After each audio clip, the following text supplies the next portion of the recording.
Nos encontramos de nuevo por este medio para poder hablar de diversos temas que hacen parte de la sociología de la comunicación.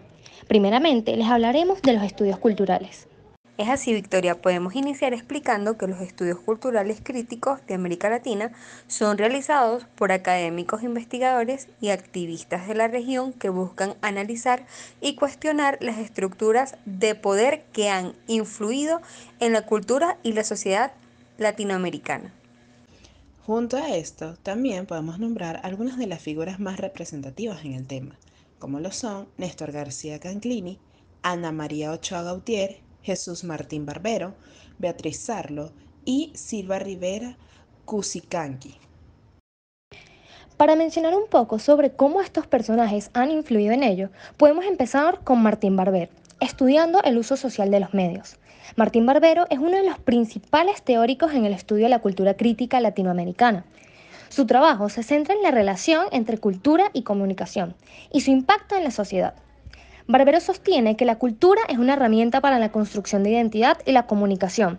Es un proceso fundamental en la creación de significados culturales.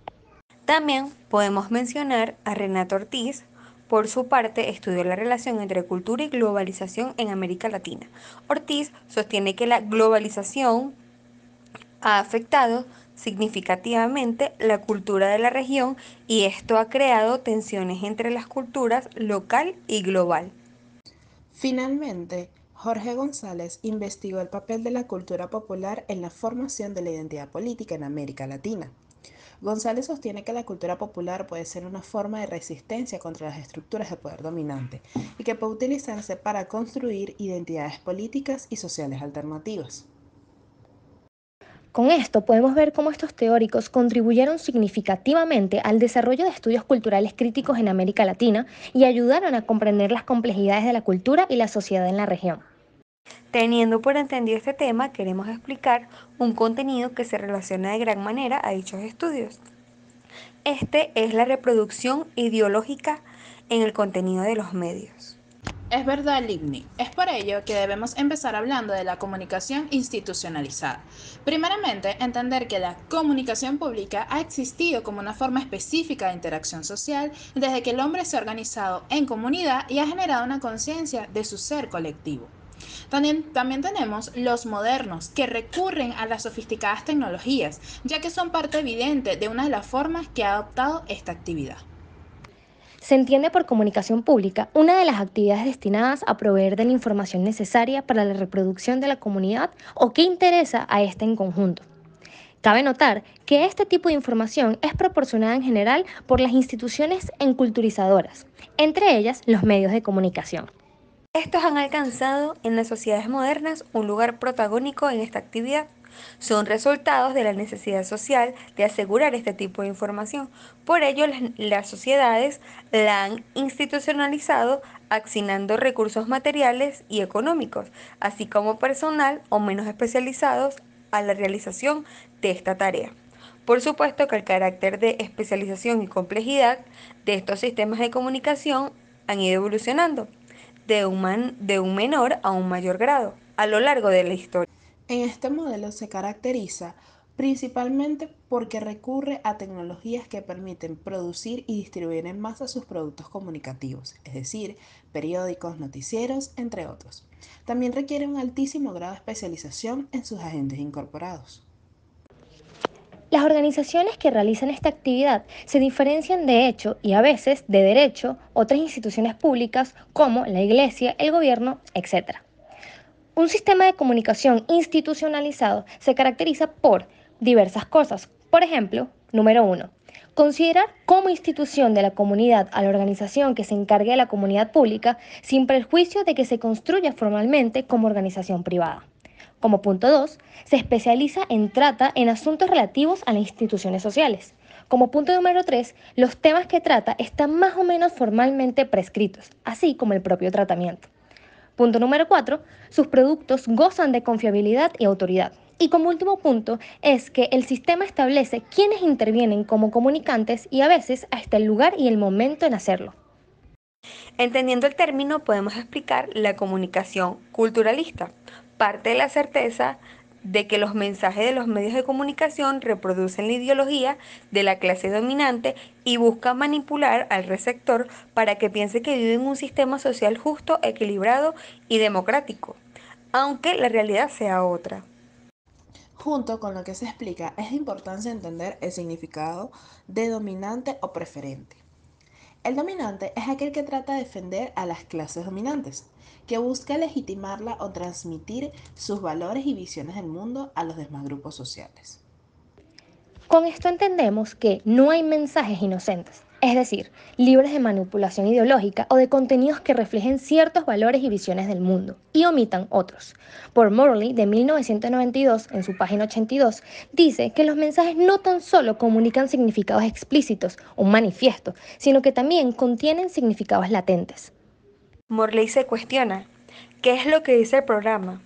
¿Qué es lo que se toma por sentado en el programa? Lo que no necesita decirse. Es decir, qué aspectos de la realidad social toman como válidos e incuestionables y cuáles no.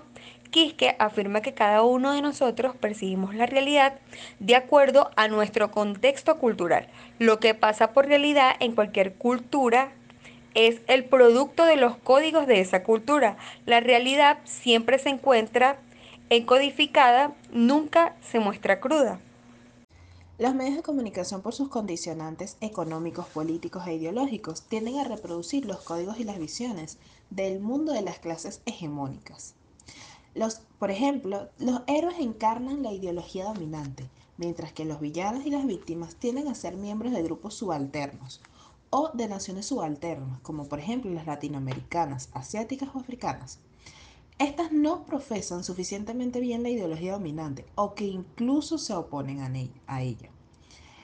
Cottrell y Jones declaran que la acumulación de imágenes mediáticas sugiere que es lo normal y que se desvía de lo normal.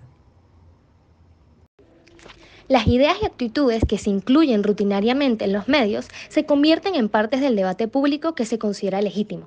Las ideas que se excluyen de los medios o que son ridiculizadas por ellos terminan quedando fuera de temas a debate. Los mensajes comunicacionales ofrecen significados alternativos, los cuales en ocasiones cuestionan y critican a la propia clase dominante que tiene la propiedad y el control de los medios. Por ahora hablaremos del modelo de codificar y decodificar. Utilizamos el pensamiento de Stuart L., que señala que el acontecimiento comunicativo propio de los medios de comunicación de masa suele conceptualizarse como un acto lineal entre emisor, mensaje y receptor, modelo que ha sido criticado porque no permite el análisis de los diferentes momentos de este complejo proceso de relaciones. Help propone que es posible concebir este circuito como una cadena estructurada de momentos distintivos: producción, circulación, distribución, consumo, reproducción, que se articula por medio de prácticas interconectadas que, no obstante, mantiene la especificidad de cada uno de ellos. Para que este circuito de producción se complete, es necesario que el producto sea distribuido a distintos públicos, quienes a su vez transforman el producto al convertido en la práctica social. Si el significado no es aprendido ni puesto en la práctica, no tiene efecto porque no hay consumo. Para facilitar la actualización deseable del mensaje por parte de los receptores, es necesario que los mensajes producidos estén codificados en la forma de un discurso significativo, es decir, que pueda ser decodificado adecuadamente. Hall advierte que es necesaria la articulación de todos los momentos del circuito, pero que el paso de uno a otro no siempre será garantizado porque este puede ser interrumpido. Por ejemplo, existe el riesgo de una asimetría o no coincidencia entre los códigos de codificación y de decodificación, desfase que muestra la autonomía relativa de estos dos momentos del circuito comunicativo. Enlazado a esto, podemos tocar el tema de la simbología en los mensajes, dado que los signos son por naturaleza inestables y polisémicos. Esto es su significado, ya que no son fijos. El discurso de los medios masivos de comunicación hace uso de códigos naturalizados para limitar el proceso de significación, códigos que funcionan como mapas de significado, en una cultura o una comunidad determinada. En cualquier sociedad o cultura hay mapas de sentido o dominios del discurso preferidos que son necesariamente ideológicos en tanto que imponen un orden institucionalizado como a los diferentes elementos de la vida social. Hallman tiene como propósito analizar la diferencia de la producción discursiva de otros tipos de producción en nuestra sociedad, cuyo objeto son los significados y mensajes presentados como signos vehículos, organizados de un modo específico que, como cualquier lenguaje, se organizan por medio de códigos dentro de la cadena sintagmática de un discurso. En un polo se encuentran los medios de producción, sus tecnologías, relaciones sociales y prácticas y organización institucionales que conjuntamente integran los vehículos simbólicos, que permiten la circulación de productos en tanto que construyen el mensaje de acuerdo a un conjunto determinado de códigos que se inscriben en algún discurso. Los códigos negociados operan por medio de una lógica ubicada, en tanto que situaciones o acontecimientos generalizados y compartidos pasan por el tamiz de una interpretación localizada. La tercera posición es aquella en la que el espectador identifica y comprende los códigos dominantes empleados para enmarcar el mensaje, pero lo decodifica y lo hace de forma contraria con base en otro marco de referencia o posicional. Este sería el caso del televidente que escucha un debate acerca de la necesidad de limitar los salarios porque se interpreta toda referencia al interés nacional como interés de clase. Es en este caso de reinterpretación donde Hall ubica la posibilidad de una política de la significación. Como tema de cierre, hablaremos de la polisemia de los mensajes. Los autores en la corriente de estudios culturales explican lo anterior señalado, que los mensajes comunicacionales son polisémicos, es decir, que poseen múltiples significados y no solamente uno. Los mensajes son polisémicos por muchas razones. Una de ellas se debe a que en el proceso de la reproducción muchos de los condicionantes, individuales, organizacionales o externos, se contraponen entre sí. Otra razón por la que se genera la polisemia se debe a la necesidad de captar amplios y diversos grupos con distintos niveles culturales y visiones ideológicas. En su afán por maximizar los públicos para hacer más rentable el mensaje, los medios realizan concesiones e incorporan rasgos de las clases subordinadas en los contenidos. Al incluir algunos significados alternativos como gancho, algunos ricos son malos, muchos pobres son buenos y mejores que los ricos. Además que los mensajes dominantes, es decir, los ricos son buenos agentes y se preocupan por los pobres, abren la posibilidad de que la recepción sea alternativos a lo que termine siendo aceptados, en vez de los preferentes o los dominantes. Por ejemplo, las historietas mexicanas han convertido a grupos normalmente calificados por la élite como mediocres o indeseables, como los trileros o los cholos, en protagonistas heroicos en su afán de captarlos como un mercado de consumo.